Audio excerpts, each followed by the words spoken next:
जल्दी ढोलक झाल ले आवा सरे, माड़ो में खाए खातिर सब लोग आवता।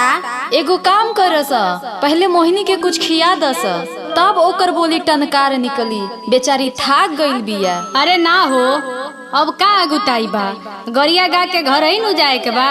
शुरू करस।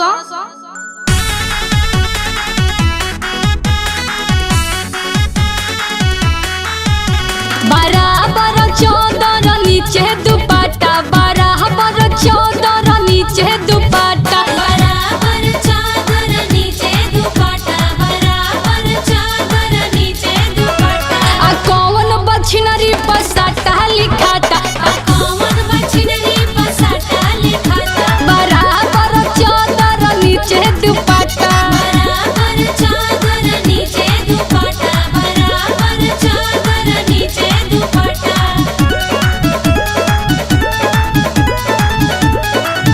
आज कोई मोरो देखकर साटा लिखे, कोई मर्द एक साटा लिखे, कोई मोरो तुम्हारे जोबन में धक्का, कोई मर्द मारे जोबन में धक्का। बराबर चौदर नीचे दुपट्टा, बराबर चादर नीचे दुपट्टा, बराबर चादर नीचे दुपट्टा।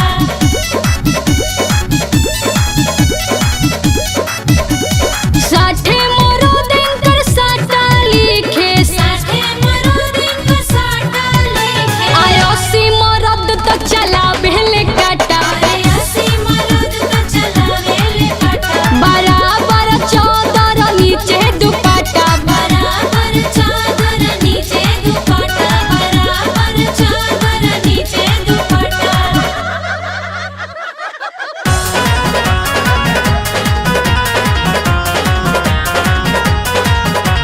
लाल मोरी चाई हाला होली के पिसाई, लाल मोरी चाई हाला होल के पिसाई।